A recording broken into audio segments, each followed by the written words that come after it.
ጤና ይስጥልን ክቡራትና ክቡራን አድማጮቻችን እንደምን ሰነበታችሁ? ይህ ሳምንታዊ የባህልና ኪነ ጥበብ ፕሮግራማችን ነው። በዛሬው የባህልና ኪነ ጥበብ ፕሮግራም ከደራሲ እስራኤል አለም ጋር ቃለ ምልልስ እናካሄዳለን። እስራኤልም በስልክ መስመራችን ይገኛል። ጤና ይስጥልን እስራኤል፣ እንደምን አለ? ጤና ይስጥልኝ አቶ ሰጠኝ፣ እንዲሁም ባልደረቦችን አድማጮቻችን በሙሉ ሰላምታ ይድረሳችሁ። እናመሰግናለን ለሰላምታው። እስራኤል እንግዲህ ከአሁን በፊትም መጽሐፍ አዘጋጅተህ ደርሰህ ያው ቃለ ምልልስ አድርገናል። እንደው ብዙ ሰዎች ከተደነቁበት ነገር ሰዎችም እንደው ስላንተ ማውራት ከፈለጉት አንዱ እዚህ ሀገር ተወልደ አድርገህ አማርኛ ኢትዮጵያን ተወልደው እንዳደጉት ነውና እንደው በድጋሚ ለማስታወስ ያክል እንደው የአማርኛ ችሎታህ እንዴት ጠበቅከው እስካሁን? እሺ፣ በመጀመሪያ ደረጃ ለፈጣሪ እግዚአብሔር አምላክ ከፍ ያለ ክብር ምስጋና ለማቅረብ ወዳለሁ ለዚህ ደረጃ ስለደረስኩኝ። በድጋሚ ለማያውቁኝ ደራሲ እስራኤል አለም እባላለሁ። እዚህ ሀገር ነው ያደግኩኝ። የአማርኛ ችሎታዬ እንግዲህ በእናቴ ነው፣ እድሜዋን ያርዝምልኝ። አስተምራኛለች በደንብ አድርጋ አማርኛው እንድናገር እንድጽፍ እንዳነብ አድርጋኛለች። ሌላ አማራጭ አልነበረም። እንግዲህ አብዛኛው እንደሚታየው እዚህ ሀገር ልጆች ከወላጆች ጋር አለመግባባት አለ። በቋንቋው በኩል ወላጆች አማርኛ ሲናገሩ ልጆች በዕብራይስጥ ነው የሚመልሱ። እኛ ግን ቤታችን ግን ሁላችን በአማርኛ ነው የምንነጋገር፣ እንግባባለን እና መጽሐፍት የፊት የነበራት የአማርኛም ጠብቃለሽ እና ከዛም ነው የተማርኩ ማለት። እኔም ደግሞ የራሴን ፍላጎት አለኝ፣ መተማር ወዳለሁ፣ እንደዛው ማለት ይቻላል። ለእናትህ ከፍ ያለ ምስጋና ይገባቸዋል። ለማስታወስ ያክል ነው ችሎታህን ቀላል አይደለም። ትንሽ ጫፍ እንኳን ምልክት አይታይም። እዚህ ሀገር እንዳደግ እዚህ ሀገር ዕብራይስጥ በደንብ እንደምትችል እንኳን ጫፏን እንኳን አናይምና ይሄ ጥሩ ነገር ነው። ቀጥልበት። እንዳንተ አይነት ብዙ ሰዎችም ይምጡ እንላለን። እናቶቻችንም እንደዚህ ለሚያደርጉት ለአባቶቻችንም ምስጋና ይገባል እንላለን። እንግዲህ ዛሬ በዋናነት ቃለ ምልልስ ወደምናደርግበት ሀሳብ እንመለስና ራብዕት መንግስት የሚል መጽሐፍ ደርሰህ አዘጋጅተህ በድምጽም ሁሉ የሚወጣ ነው እና እስኪ ስለዚህ ምን ማለት ነው ራብዕት መንግስት? እሺ፣ ራብዕት መንግስት ማለት የግዕዝ ቃል ሲሆን ትርጉሙም አራተኛ መንግስት ማለት ነው። የመጽሐፉ ርዕስ የተወሰደው በትንቢተ ዳንኤል ምዕራፍ 2 ላይ ካለው የንጉስ ንቡካደነጾር ህልም ትርጓሜ ነው። እንግዲህ መጽሐፉ ዋና ዓላማው እንግዲህ አሁን ያለንበት ወቅት ያለምንም ጥርጥር የመጨረሻው ዘመን መሆኑን ግልጽ ማድረግ ነው እና ይህን ለማወቅ የምንችለው እንግዲህ ብዙ ትንቢቶች በመጽሐፍ ቅዱስ የተዘረዘሩት በአሁኑ ሰዓት መፈጸማቸውን እየታየ ነው። በዚህ ማረጋገጥ እንችላለን። አሁን በዚህ መጽሐፍ የማጋልጠው የአራተኛው መንግስት ማንነት ነው እና አራተኛው መንግስት አዲሱን የዓለም ስርዓት ለማንገስ ቀን ከሌሊት የሚተጉት አካላት ይፋ ለማድረግ ነው። እነዚህ አሁን እነዛን አካላት እንግዲህ ሰይጣን ነው የሚያመልኩ እና የሚታወቁት እነ ኢሉሚናቲ፣ ፍሪመሰን፣ ካባል፣ ቫቲካን እነዚህ ሁላ የክፋት መንግስት ዳግም ለማስጀመር ነው። በዛን ዘመን በኖህ ዘመን ጥፋት ውሃ በፊት የነበረው ያንን በድጋሜ ለማስመጣት ነው። አዲስ ዓለም ስርዓት ለመፍጠር ሲባል እንግዲህ የነዛን ማንነት ለመግለጽ ነው በዚሁ መጽሐፍ ያቀረቡ። ጥሩ። እንግዲህ መጽሐፉን የሚያነቡ ወይም ደግሞ በድምጽም የሚሰሙ ሰዎች ያለውን ሁኔታ ሊረዱ ይችላሉ። እንዳለ የጠቀስክበትን እኛ ያው ድርሰቶችን ወይም ደግሞ የመጽሐፍት ደራሲያንን አዘጋጆችን የምንጠይቀው አለፍ አለፍ ብለን ነው። ሌላው እዚህ መጽሐፍ ውስጥም የጨለማው መንግስት በሚል ርዕስ ብዙ ዝርዝር ሁኔታዎችን ጽፈሃል፣ አስፍረሃል። እስኪ ስለዚህ አስረዳን ባጭሩ። እሺ፣ ስለ ጨለማው መንግስት የሆነ አሁን የጨለማ መንግስት ካርታ ዝግጅት ነው፣ መርሃ ግብር ነው፣ ፕሮጀክት ነው። እንግዲህ ይህ ፕሮጀክት አሁን በዘመናዊ የጥበብ ዓለም ውስጥ የተቀረጸ በእውነት ፈላጊዎች የሚመራ ትልቅ የመረጃ ፍለጋ ክንውን ነው። ይህ መርሃ ግብር ብዙ ነገሮች የሚያቀርበው በሰንትረሽ በካርታ አድርጎ ነው የሚያቀርበው እና ይህን የሚያደርጉት የእውነቱን ብርሃን ለማንጸባረቅ ተብሎ ነው። በጣም አስደንጋጭ የሆነ በጣም የሚገርም ከዚህ አንዱ በጣም የሳበኝ ካርታ ስለ አዲሱ የዓለም ስርዓት ድርጅታዊ መዋቅር የሚለው ነው። አሁን እዛም የሚታየው እንግዲህ በዮሐንስ ራእይ በአዲስ ኪዳን ስለተጠቀሱት ሁለት አራዊት የተነገረው ትንቢት አለ። አሁን የተፈጸመ መሆኑን እየታየ ነው። እነዛ ሁለት አውሬ ማለት የሚገልጹት እንግዲህ ከፈሪሳውያን የሚባሉ ከሁለተኛው ቤተ መቅደስ የነበሩት አንዱ ኑፋቅ የነበሩ ፈሪሳውያን የሚባሉ ከነዛ የወጡ ናቸው ማለት እነዛ ሁለት አራዊት ማለት አንደኛው ቀዳማዊው አውሬ የሚወክለው ዛሬ ኢየሱሳውያን የሚባል ድርጅት እነዛ ያን ቫቲካን ሁላ እነዛን ነው የሚገልጽ። ዳግማዊው አውሬ ደግሞ ጽዮናውያን ነው የሚያመለክተው። እነዛ ሉሲፈር አምላኪዎች ናቸው። ደግሞ ሌላ ስም ደግሞ በአዲስ ኪዳን የሚባልለት ስም አለ፣ የሰይጣን ምኩራብ ይባላል። አሁን እዚህ ላይ ግልጽ ያልሆነልኛል። ግልጽ ያልሆነው ምንድነው? የጽዮናውያንም የሚከተሉትንም ሁሉ ትንሽ የሚኮንን ነው። እስኪ አብራራልን። ግልጽ አይደለም አሁን ያልከው ነገር። አንተ መነሻህና መድረሻህ ምንድነው በዚህ ምዕራፍ ውስጥ? ይኸው እንግዲህ የእስራኤል ጠላት እነማን እንደሆኑ የሕዝብ እስራኤል ማንነትን የነጠቁት በእኛን ማንነት የሚጠቀሙትን እነዛን መግለጽ ነው። አሁን ፈሪሳውያን የሚባሉት ፈሪሳውያን ዛሬ ራባናዊ አይሁድ ታልሙድ ሚሽና የሚባለው ሁላ እነሱ ናቸው። አሁን ይሄን ስነ ጽሁፍ የፈጠሩት ግን ይሄ ስነ ጽሁፍ ብቻ አይደለም የፈጠሩት፣ አዲስም ኪዳንም የፈጠሩት እነርሱ ናቸው፣ ፈሪሳውያን ናቸው። ዛዲያ ግን በሌላ ስሞች ነው አሁን ዛሬ የሚታዩት። ማለት ከነሱ የወጡ ከፈሪሳውያን ከፍለው የወጡት ኢየሱሳውያን ክርስትና ሃይማኖት ማለት ነው የሚወክለው። ሁለተኛ ደግሞ ጽዮናውያን ነው የሚወክለው እና ራባናዊ አይሁድ ነው የሚወክለው። ስለዚህ አንተ ተቃዋሚ ነህ ሀሳቡ ላይ በሚሽና በግማራ በሚያምኑት ላይ ትክክል አይደለም ነው የምትል? ይሄ ከቃለ እግዚአብሔር የተቃራኒ ነው። ቃለ እግዚአብሔር ለመገልበጥ የተነሳ ስነ ጽሁፍ ነው። እነዚህም በሙሉ አዲስ ኪዳንም ሆነ ቃለ ኦሪት ታልሙድ የሚለውን በሙሉ የኛውን የእውነቱን ቃለ እግዚአብሔር ለመገልበጥ የተነሱ ነው። የሕዝበ እስራኤልን ማንነት ለመንጠቅ ነው። ሕዝበ እስራኤል አምላኩን ከረሳ ማንነቱን ከረሳ አሳ ባህር እንደወጣ ማለት እኮ ነው። ማንነታችን ነጥቀው ተጠቅመው አዲስ የዓለም መንግስት ለመፍጠር ብለው ነው። ስለዚህ አሁን በአንተ አባባል በብሉይ ኪዳን ያለውና በመጽሐፉ ብቻ የተጻፈው ነው ትክክል፣ ሌላው ስህተት ነው እንደምንረዳው።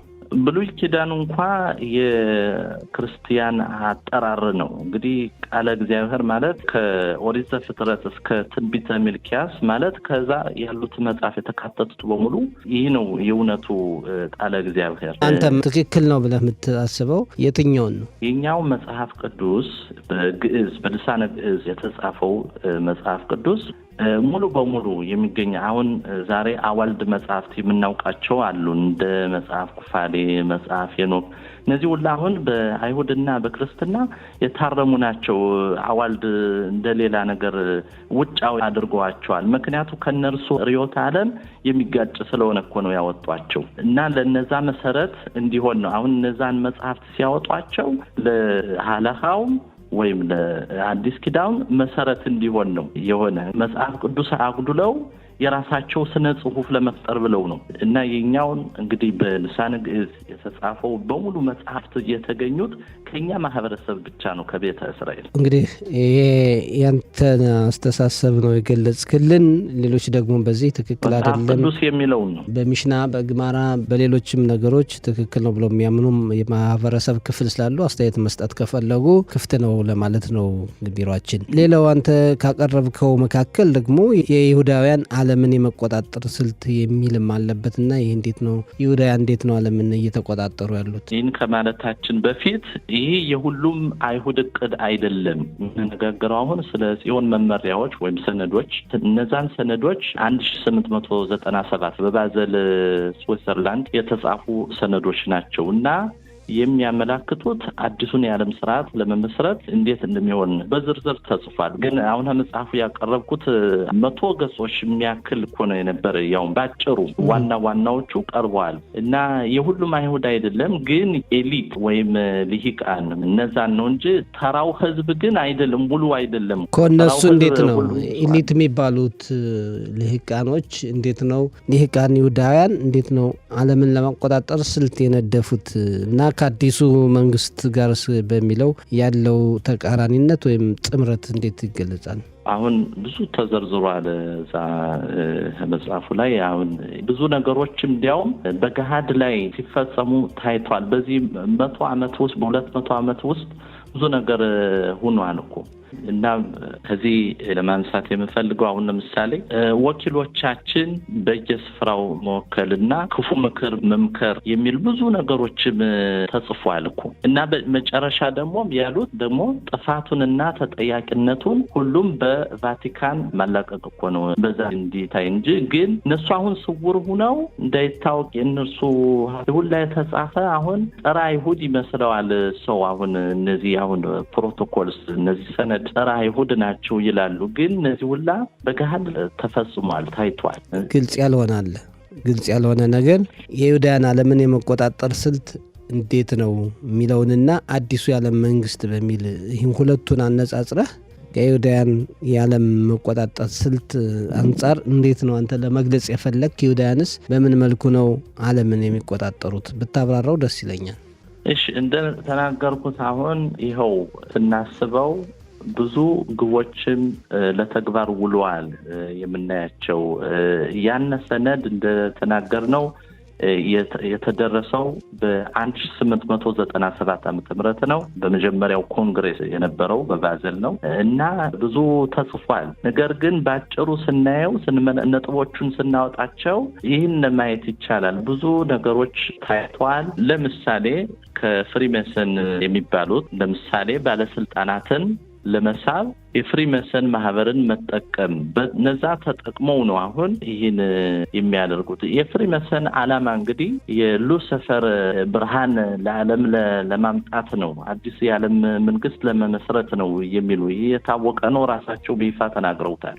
አሁን በእነሱ ከተጠቀሙ እንግዲህ እነዛ ድብቁ ነው ይቀራሉ። የህዝብን መገናኛዎችን በመቆጣጠር ህዝቡን በሐሰት ትምህርት ማደንዘዝ። አሁን ለምሳሌ በትምህርት ቤት እንኳን ይህን ጉዳይ ሁላ አንማረውም፣ ሌላ ነገር ነው የምንማረው። ብዙ አሁን እኛን የሚያደነዝዝ እኛ ራሳችን ትችት አንሰጥ ብለን የተጻፈውን መቀበል፣ ሌላ የምናደርገው ነገር የለም። ነገር ግን እኛ አሁን ራሳችን እንመራመር ይህን ሁላ ለማጋለጥ እንችላለን። በእኔ እይታ፣ በእኔ አተሳሰብ እንግዲህ ሰው አሁን እውነቱን ካወቀ ዝም አያሰኘው። እኔ አሁን ለምሳሌ ይህን ሁላ ከተገነዘብኩ ከተረዳው በኋላ ማቅረብ አለብኝ። ካረጋገጥኩ በኋላ ነው። ካላረጋገጥኩ የምናገረው ነገር ግን ለካ እንዲህ ሆኗል፣ ለካ ሁሉም ስናገናኘው እውነት ነው፣ ለካ የሆነ ነገር ነው፣ መልእክት አለው ለዚህ ሁሉ እና በእኔ አመለካከት ይህን መረጃ ለህዝቡ በቶሎ እንዲቀርብና ከአይሁድ ጋር አሁን ከሁሉም ጋር አይደለም። ሄሊት ማለት ከፍ ያለ ማይረግ በስልጣን ያሉትን ናቸው ይህን ሁላ ሴራ የሚሰሩት እንጂ ተራው ህዝብ ሁሉም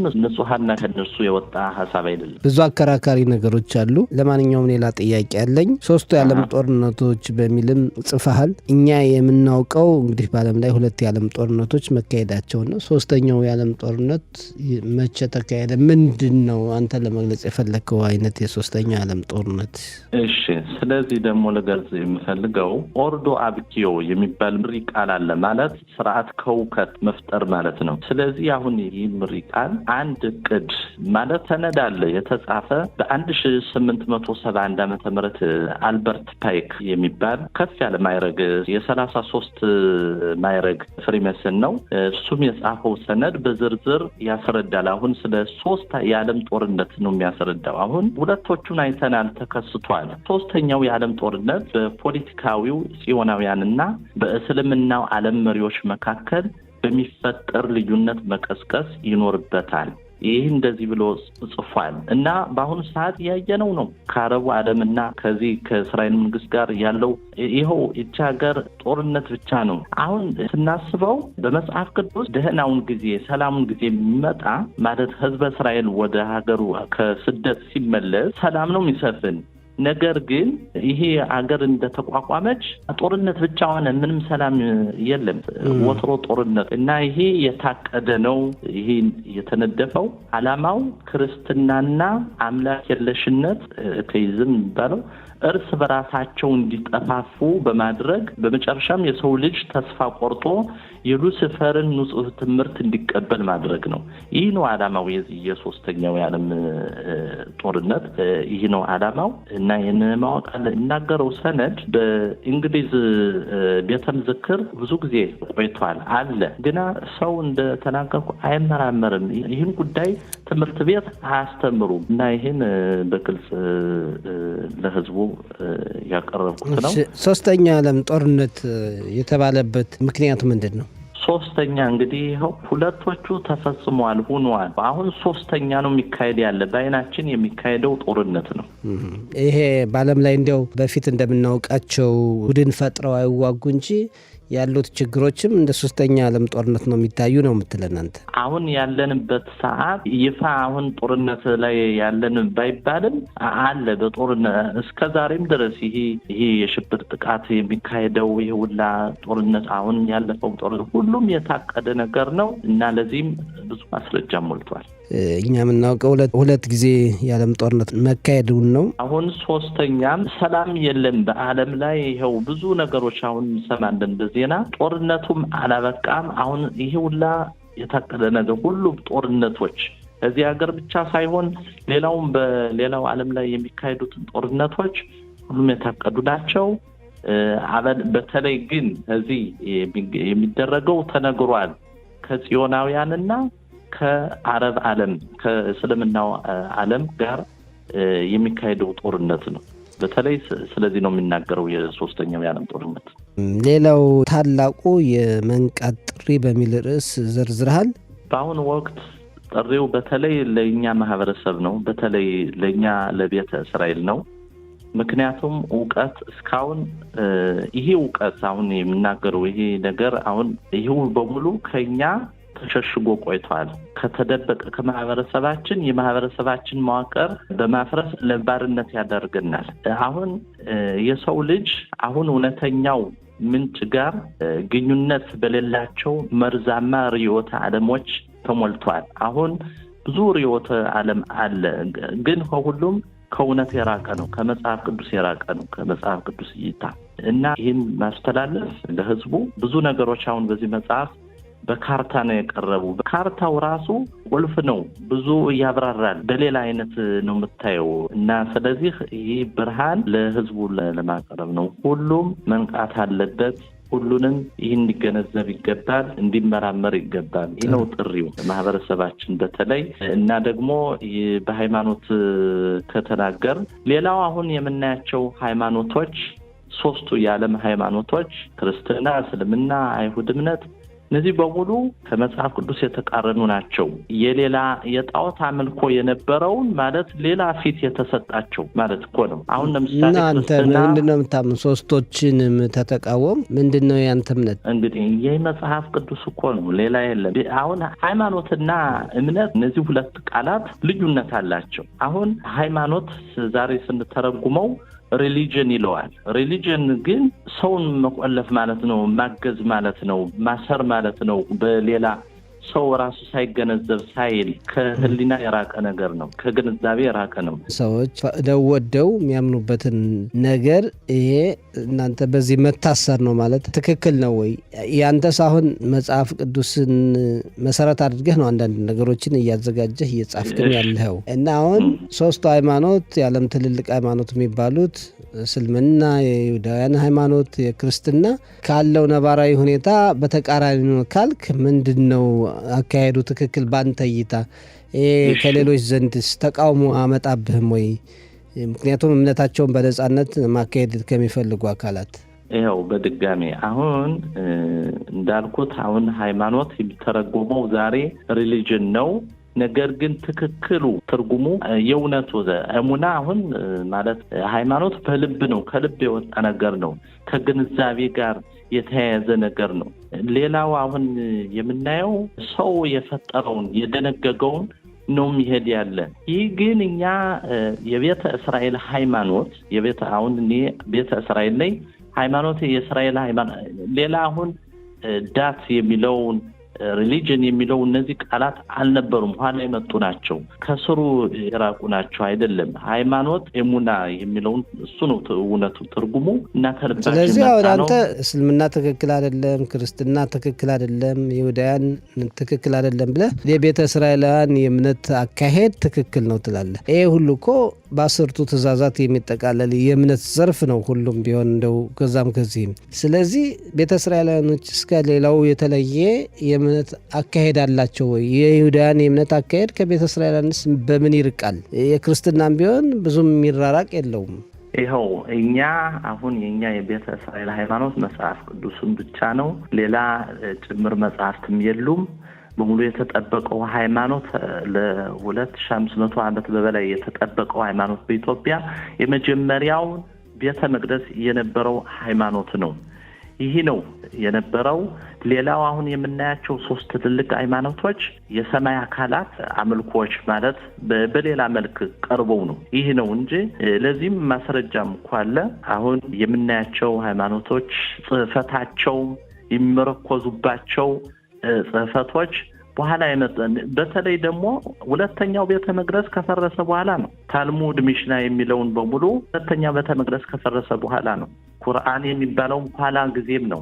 አዲስ ኪዳን የሚለው ሁሉንም ማለት ትስስር አለ። ሁለተኛው ቤተ መቅደስ እንደፈረሰ ለዚህ ሁላ ሃይማኖቶች መነሻ ሆኗል እና ከዚህ በራቅ አለብን። ወደ ሃይማኖቱ በመጽሐፍ ቅዱስ ያለውን ሃይማኖት ነው መያዝ ያለብን፣ ወደዛ መጣበቅ ነው ያለብን የኛ ማህበረሰብ። ይህ ነው መልእክቴ። ጥሩ እንግዲህ ብዙ አከራካሪ ነገር ነው። ብዙ ጥያቄ የሚያስነሱ ነገሮችን ነው ያነሳኸው። በእኔ እምነት ግን እያንዳንዱ ሰው የሚያምንበትን ሁኔታ ሌላኛው ውድቅ ማድረግ የለበትም የሚል እምነት አለኝ። አንተ የውድቅ ማድረግ አይደለም ግን ይሄ አሁን ያቀረብኩት ይኸው ስንመራመር እኮ ነው። አሁን ይሄን ሁላ ግንዛቤ ያለ ሰው ካልተመራመረ ዝም ብሎ እኮ ማይደል እኮ አሁን ይሄ ሁሉ ልዩነት ለኛ አሁን እንድንገነዘብ እኮ ነው። እግዚአብሔር ቃል አንድ ነው። እንዴት ለብዙ አይነት ሃይማኖት ይሆናል? ለብዙ አይነት እምነቶች ይሆናል? ይሄ እኮ ነው አንድ ነው። ፈጣሪ አንድ ነው ካልነ እንዴት ስንት መንገድ ይኖራል ወደ ፈጣሪ? ስለዚህ አንድና አንድ ነው መሆን ያለበት ነው። በአንተ አካሄድ ብቻ ያለው ነው ምትል እንግዲህ አንተ አስተሳሰብ ያንተ አመለካከት ነው። ሌሎች ደግሞ የኛ ነው የሚሉ አሉ። ለማንኛውም እኛ ቃለ ምልልስ አድርገናል። በዚህ ዙሪያ ሀሳብ ያላቸው አካላት ካሉ እንቀበላለን። ደራሲ እስራኤል አለም በጣም ነው የምናመሰግን። መጽሐፉን የት ነው ማግኘት የሚችሉ? በድምጽም የሚቀረጸውን ነገር የት ነው ማግኘት የሚችሉ ባጭሩ? እሺ ይኸው አሁን መጽሐፉ ለሁሉም ተዳራሽ ለማድረግ በቨራይስትም ጽፌዋለሁ። በአማርኛ ደግሞ በስቱዲዮ አርጌ ማለት ቅንብር አርጌ አሁን በዩቲዩብ የተለቀቀ ነው። በዩቲዩብ ማግኘት ይቻላል። የድምጽ መጽሐፍ በአማርኛ ነው። ለሁሉም ተዳራሽ ለማድረግ በማለት ነው። የዕብራይስጡን መጽሐፍ ለማዘዝ የሚፈልጉ ከቤት እንዲደርስ እንዲላክላቸው ከፈለጉ ስልክ ቁጥሬን ገልጻለሁ። ስልክ ቁጥሬ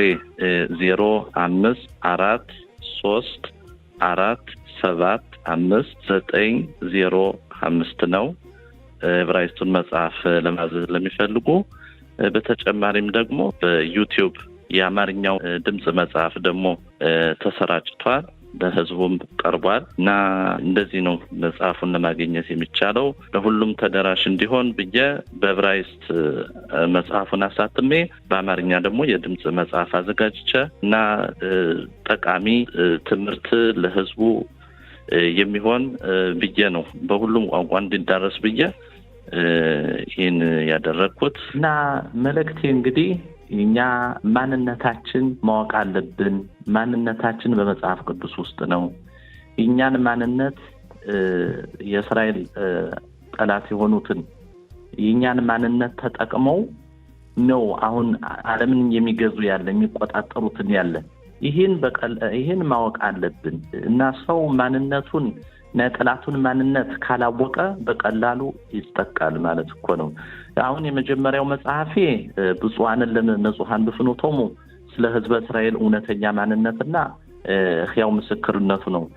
ያሁኑ ራብዕት መንግስት የተሰኘው መጽሐፍ ደግሞ ስለ እስራኤል ጠላት አካላት ማን እንደሆኑ እና በአሁኑ ዘመን ማን እንደሆኑ ያው ምስክርነታቸው ለመግለጽ ነው። ጊዜው እንግዲህ ደርሷል፣ ማወቅ አለብን እና ለሁሉም ለህዝቡ ጥሪው ነው ማቀርበው።